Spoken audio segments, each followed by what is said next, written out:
nice weekends were had. How are you guys feeling today? Fabulous. This feels awesome. I think I heard some grunts of affirmation. So, that things are going well, and if they aren't, that they improve dramatically.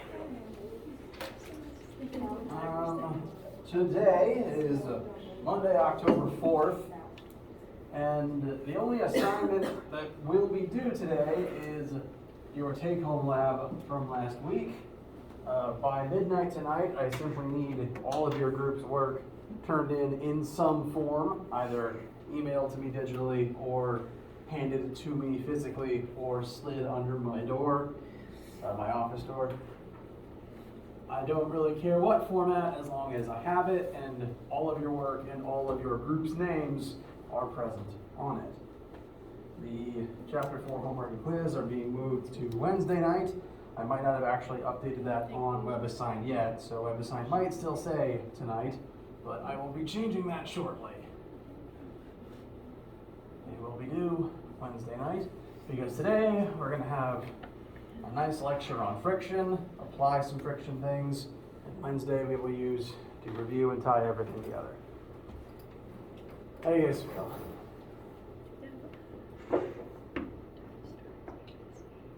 I have another question about the lab. Okay. For number 10, it wants you to calculate the different forces acting on the masses.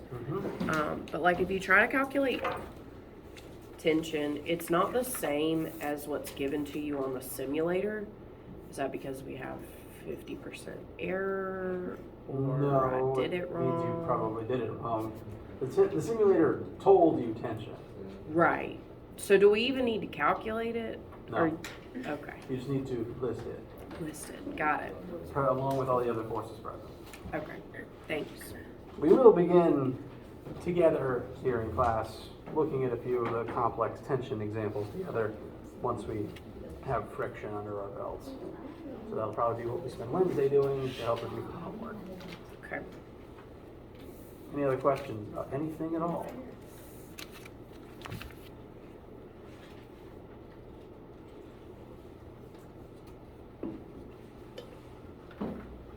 Okay. Please do ask any questions you have at absolutely any time. For now, let's get started looking at friction. Now, I've shown you this slide before. We're starting with it today. Oh, my formatting is off. 1 second.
Okay, now you looked at this exact slide before, so ideally you've seen this information and at least begun processing it. We've already talked a bit more about tension and some examples involving tension, and today we're going to focus on friction. The concept of friction is something you've been dealing with your entire lives, especially every time you take a step and don't slide across the floor. But the math for friction, I think, does merit spending a little bit of time on because there is some nuance to it. So, the definition of friction is a force created when two surfaces attempt to slide across each other. It is a force that tries to oppose that motion. You only get friction when two objects are touching. So you need two things physically interacting. They have to be in contact with one another. And the friction only exists in the spot where those two objects are in contact with one another. So currently, there could be no friction between my hand and this tabletop until they are in contact with one another. However, there is already friction between yourself and everything you are already touching, including air. So anytime any two molecules collide, you can consider that to be some form of friction. And when two objects are touching, let's say this is a poorly drawn bucket on top of a poorly drawn desk. And this won't be to scale exactly, but let's look at the point of contact between these two objects and kind of zoom in for a second. So magnify up to 10 million times. And when you look at the surface of any object, when magnified high enough, all objects are rough and bumpy on some molecular level. No physical surface made of physical matter can ever be completely smooth if you look closely enough. What that means is anytime two things touch, any two things, the jagged edges and peaks of one object are going to slide into the jagged edges and peaks of the surface of the other object. This is why whenever two things touch, they don't want to move. Friction is these two jigsaws locking into each other, trying to prevent motion. Because if you had, say, two saws and you shoved their saw teeth into each other, they're not going to want to slide across one another. The teeth are going to catch. Friction is this, but for everything. And we can't avoid it. So, when you put two objects together and they are physically touching, these little ridges will sink into each other, and that makes it harder for the two objects to try to slide across the surface of the other. It would be like trying to drag sandpaper across gravel, which you can do, which is not fun. So, the force of friction comes from the interaction here. Every object is like this, which is why all objects, no matter how slick you think they are, exert friction when something tries to slide across them. Questions so far? All right. So friction is caused by this phenomena, and it exists to oppose motion. It also exists to, we'll talk more about that with energy actually. Friction exists to oppose motion. So, let's say hypothetically, we have this bucket sitting on this table, and someone comes in from the outside, and tries to push this bucket in this direction. Because of this phenomena here, friction doesn't want that to happen. The teeth are sunk into each other, and it takes effort to force them to move regardless. So friction will kick on and exert a force opposite the attempted motion to try to keep the bucket in place.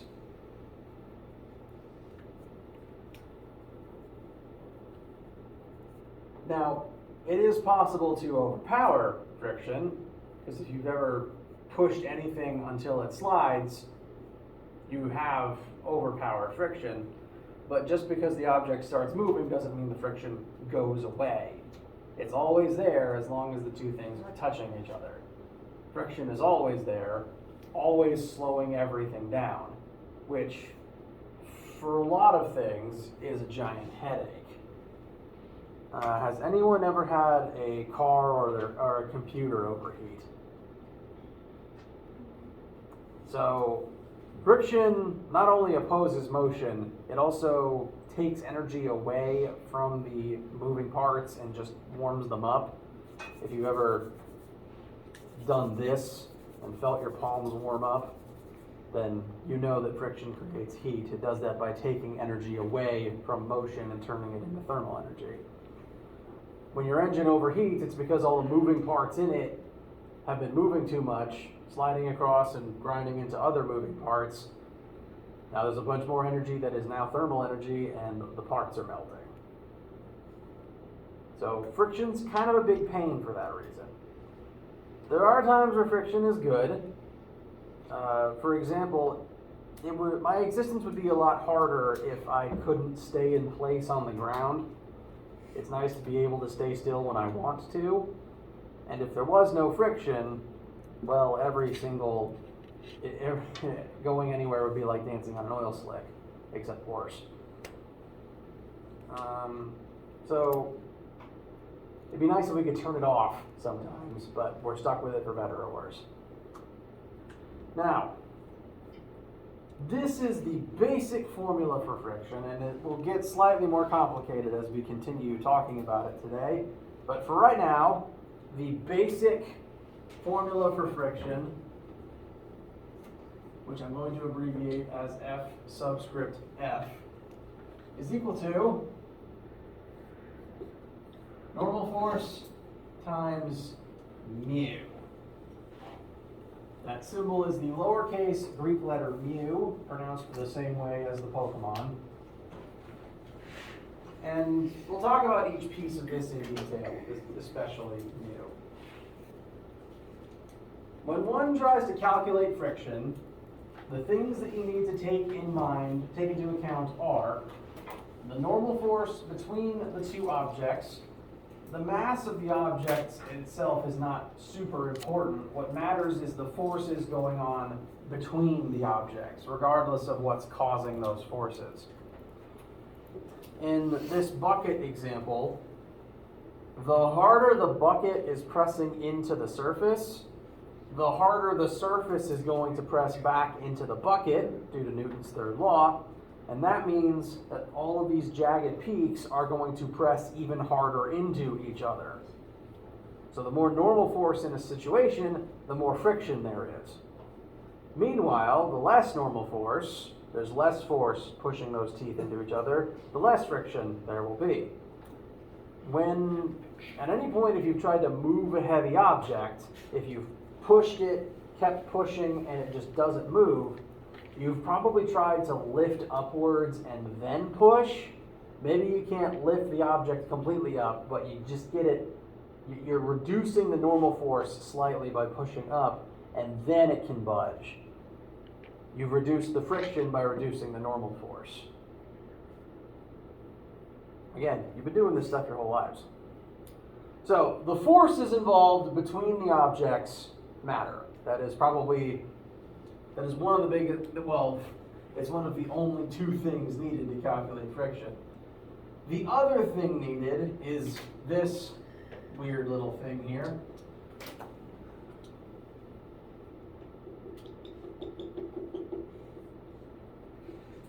This is called the coefficient of friction. It is a variable that uses the Greek letter mu as its subscript. Some people call it mu. I call it mu, probably because I play a lot of Pokemon. And this number, it's one of the only two things you need to calculate friction, so it needs to be important to what's going on here. And mu represents the types of objects that are involved. The normal force term accounts for how much force is present between the two objects. Mu accounts for what those objects are made of and what their surfaces are like. You've also definitely encountered surfaces that are more slick than other surfaces. If you zoom in far enough, everything is rough and bumpy, but some things are still less rough and bumpy. So slicker objects or smoother objects tend to just exert less friction on other objects. Meanwhile, rough and bumpy things like sandpaper and gravel and adhesive, I guess, exert more friction just by virtue of what they're made of and what their surfaces are like. And this value represents that. This variable represents that. Mathematically, I didn't write it in the slides, so I will write it on the board. Mathematically, did I write it in my notes?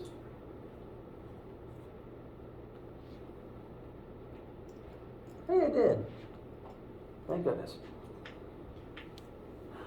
So, mu, the coefficient of friction, is a unitless number. It doesn't actually have a unit. We'll mathematically look at that in a second. It represents the ratio of friction to normal force for a given pair of surfaces interacting. There's going to be a lot of times in, frankly, all of your science classes where there's going to be a table of constants, like specific constants for water, specific constants for iron, so on and so forth. And this is going to be one of those cases because mu represents the ratio of normal force to friction for any possible combination of surfaces interacting. Right now, just for me, there's friction between the rubber soles of my shoes and the carpet. There's friction between my skin and my clothes. There's friction between my skin and the air. All of those possible interactions, your arms on the table, tires on asphalt, every single one has a different mu. Because it's all different pairs of surfaces interacting, and they both surfaces involved bring something to the table. And because there's infinitely many mu's, you will never have to memorize any of them. I couldn't even really give you a table of mu's. Instead, you'll either be given mu in a question, or the point of the question will be finding mu using the formula already on the board. So you don't have to memorize a single one of those.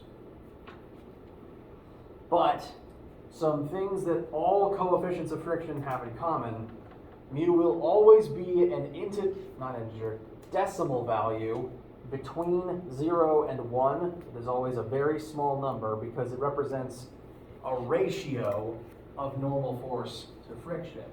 If we take this friction formula that we already have and rearrange it slightly, we could get mu equals force of friction. Almost hyped myself out for a second there. Force of friction divided by normal force.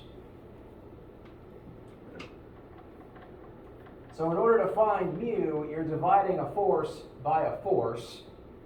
That already explains why there's no unit to mu. There's no meters, there's no newtons or anything like that. Because in order to find mu, you're dividing newtons by newtons. So the unit just cancels out. Whenever you are asked to solve for mu, it will always be a small integer value between 0 and positive 1, and there will be no unit attached to the answer. So you don't have to remember one.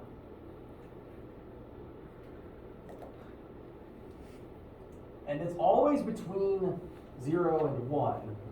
It's always a small decimal value because it represents how much of the normal force becomes friction. Friction can never be stronger than normal force. Because the normal force is what creates the friction, and if 100% of the normal force becomes friction, then mu would be equal to 1, and it can't get any higher if it's still technically friction. Meanwhile, the lowest that friction can be is 0. You can't have negative friction, so the lowest value for mu, hypothetically, is 0. So it's always capped between 0 and 1. Any questions so far? Okay. We'll talk about the bottom paragraph in just a second. To start with, before we take a quick pause, let's do a quick sample to get some numbers in your notes. Let's say we have a 10 kilogram box and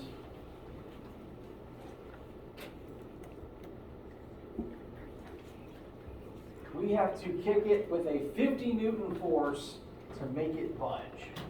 So this is the force that we have to apply in order to make the box move. So we know mass, we know applied force, and I want to know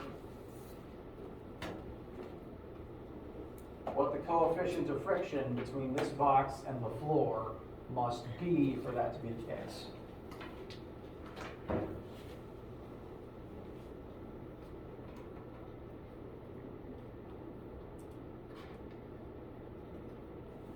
So,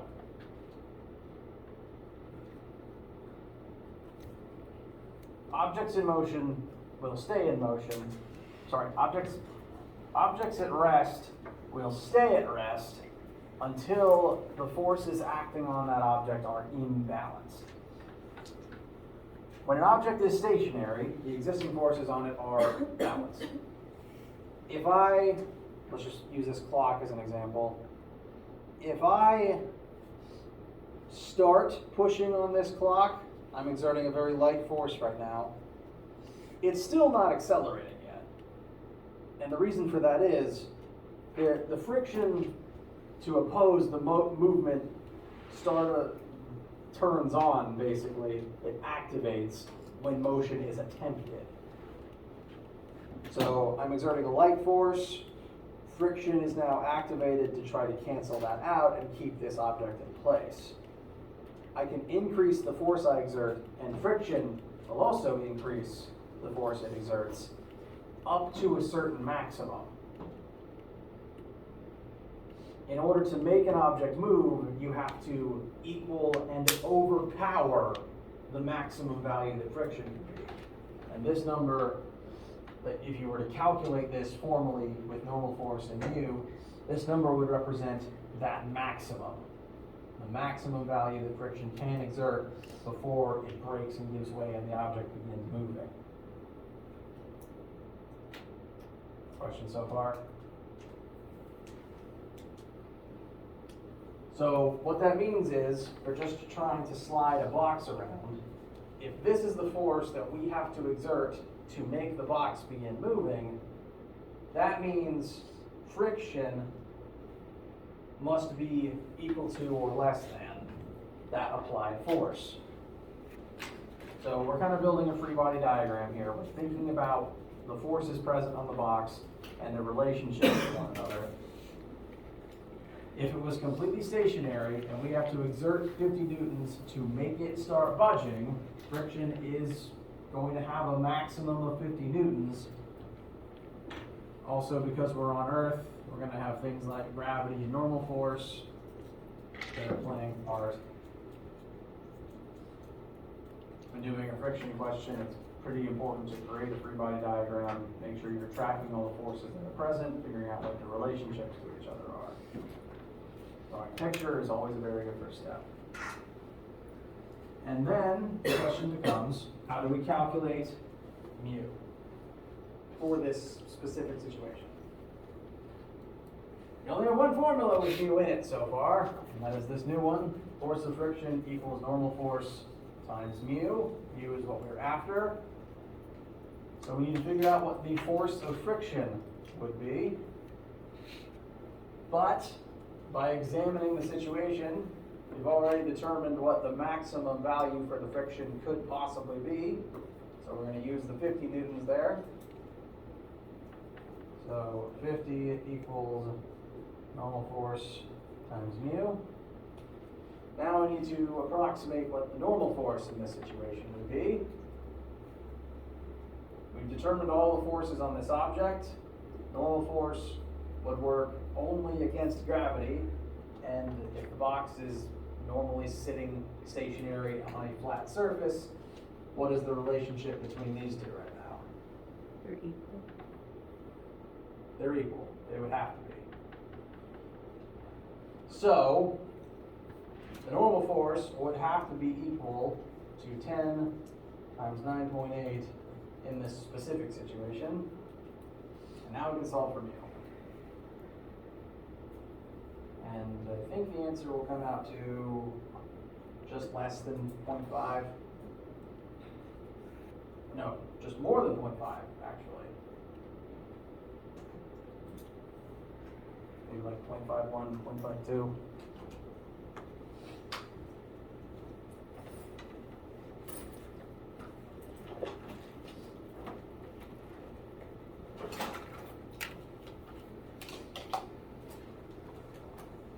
Divided by 98.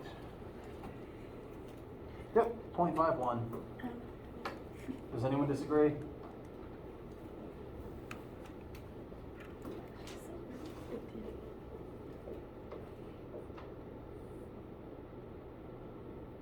Now this number makes sense with everything we've already said. U has to be a positive decimal value between 0 and 1, and it has no unit.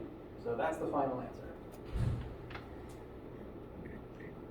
Questions about anything thus far? Yes? I thought the normal force and gravity was 0 and the object is falling. Am I wrong on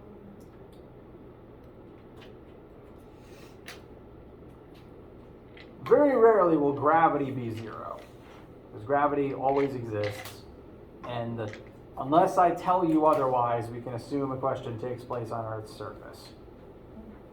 So if the object is sitting still on a flat surface on Earth's surface, its weight would still be its mass times 9.8, and if it's sitting stationary, there must be a normal force countering that. As long as the surface is flat and the object isn't moving, you can assume that normal force and gravity would be equal and opposite in that situation. That won't always be the case, but generally.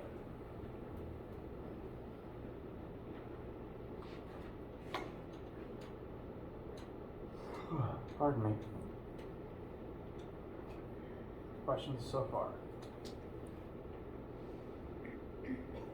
Okay. I'm going to take a quick break for some water and some lung rep. No, not lungs, vocal cords. That's the one. In a minute, we're going to talk more about this last paragraph that I have not spoken aloud yet. Bless you.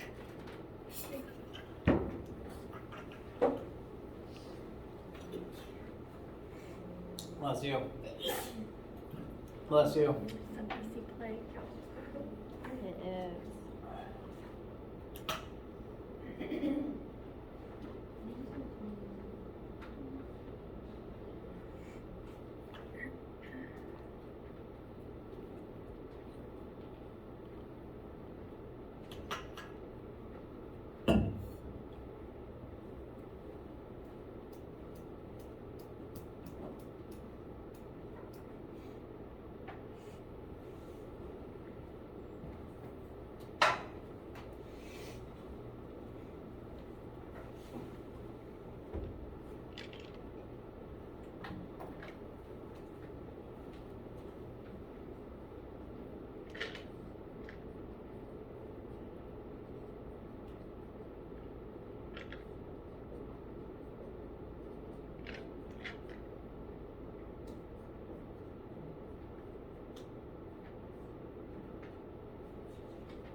questions, concerns before we continue?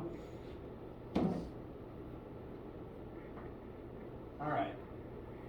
You guys have been dealing with friction your whole lives, making a lot of observations. A lot of this information has hopefully been just bringing that information, bringing that subconscious knowledge to the front of your mind. This is now going to be potentially a new fact about friction. There's two different types.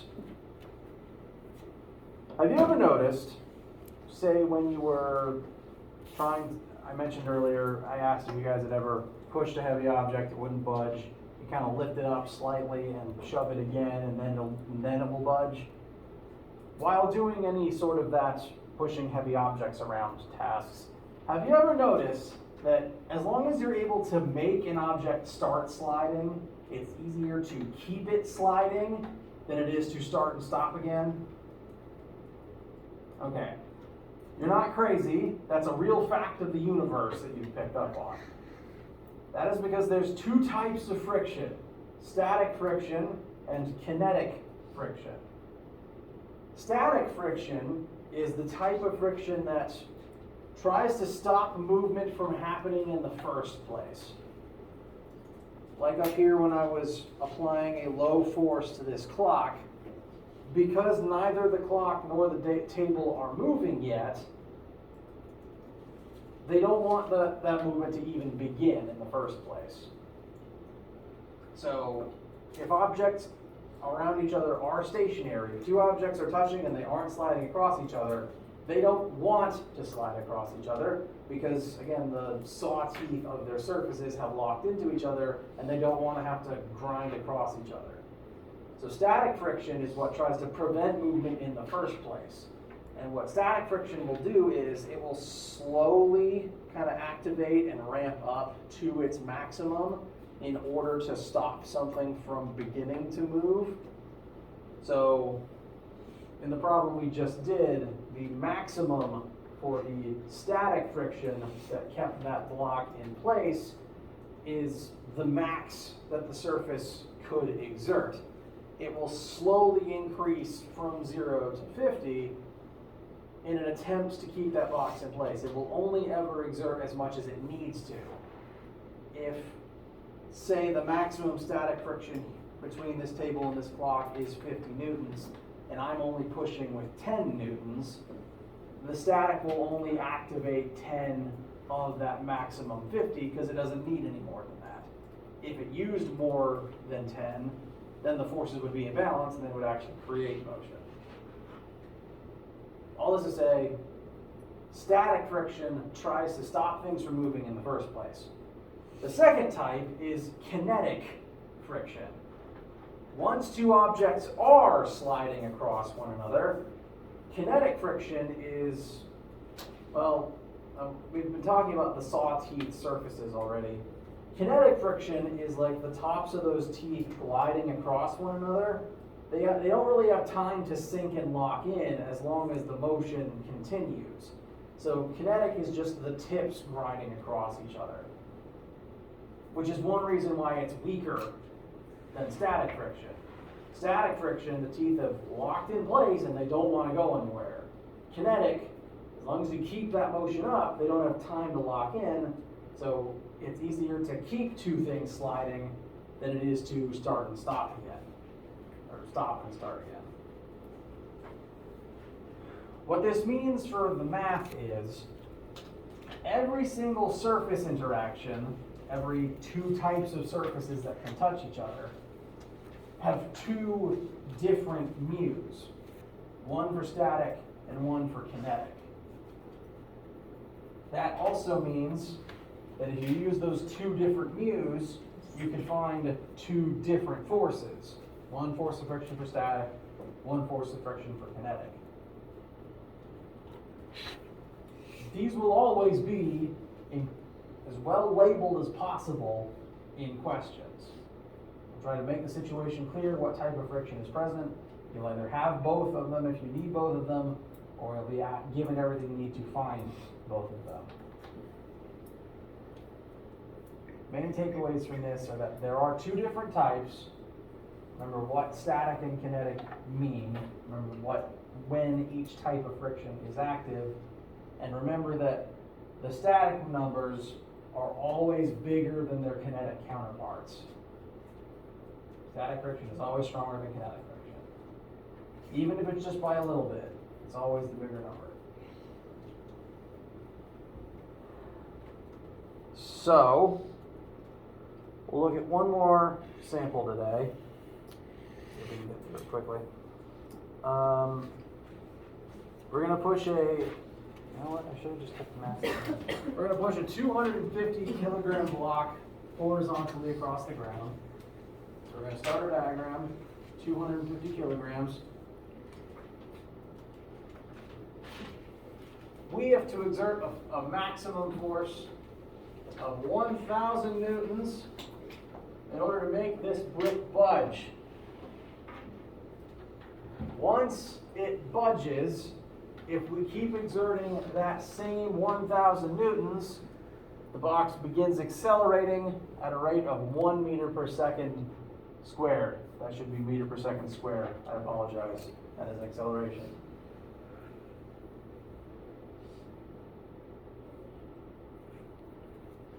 The first thing we are asked for, what are the values for the forces of static and kinetic friction? In this type of force question, it is, again, a very good idea to start with a free body diagram, start by analyzing all the forces present, and writing them all in there with arrows and labels. We have our box. We're applying 1,000 newtons to that box. We know there will be some value for the force of friction opposing that prospective motion. And since I didn't say otherwise, this is going to be on Earth, where there's gravity pulling down and a normal force keeping it fixed in place on the surface.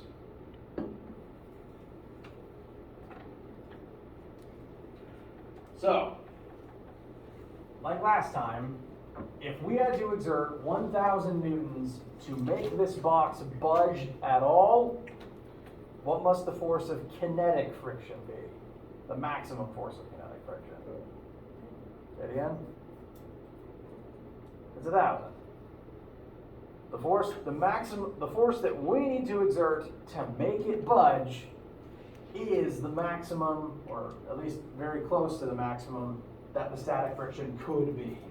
If we have to exert 1,000 newtons to make it move, that means the static friction is 1,000 newtons. And if we exert the same or more, we will overpower it. And it will then be in sliding. So, you can trust your instincts on that part. The force of static friction in this example is 1,000 newtons. Finding the kinetic friction will involve a little bit more math. Once the box begins sliding, it will begin accelerating at a rate of 1 meter per second squared. We know its acceleration, we know its mass, and we know all the forces acting on it. This is the time to employ Newton's second law. Net force equals mass times acceleration. Now, we're accelerating in the horizontal axis, so we're only going to look at x forces for right now. We'll add all of the x forces together. There's the force we are exerting. It's being opposed by the force of kinetic friction. I'm going to go ahead and make that one negative because it has to be in the opposite direction as our applied force.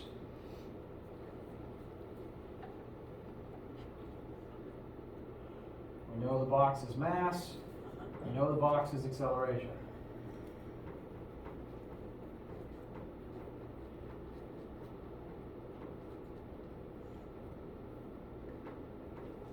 Questions getting to this point?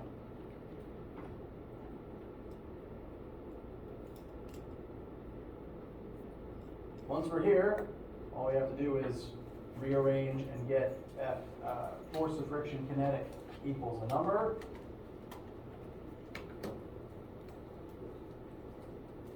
Does anyone disagree with 750 newtons?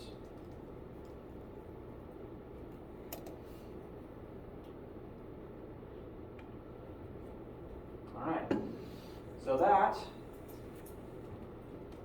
would be the value of kinetic friction. And kinetic friction will remain constant as long as the box is in motion. Whereas static kind of starts out small and ramps up to a maximum as needed. Kinetic remains constant the entire time you're moving. Never mind. I was gonna ask for the negative one, but I see that. Yes. I- Well, we could have kept it positive and then found negative 750, which would tell us the opposite direction of the 1000. So that would be fine too. It would be two negative. Oh, I see. Which just tells us direction. And friction always opposes motion, so we knew it pointed in the opposite direction. That's finding the two friction values. We can then use our friction formula to solve for the mu's themselves. We would need the normal force of this object, but when you're on a flat surface, not accelerating up or down, normal force should equal the weight. And so, I probably kept you over and I apologize.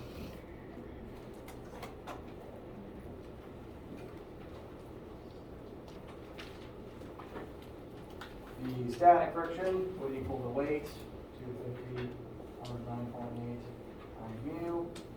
That would be static. Kinetic would be 750 equals 250 times 9.8 times k. And again, you would solve for two very small integer numbers where the static mu is bigger than the kinetic mu.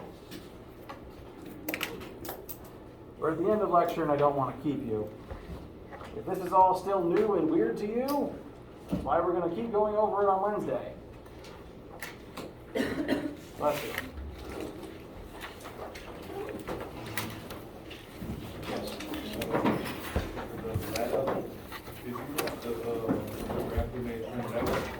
If you're handing me a paper copy, preferably yes.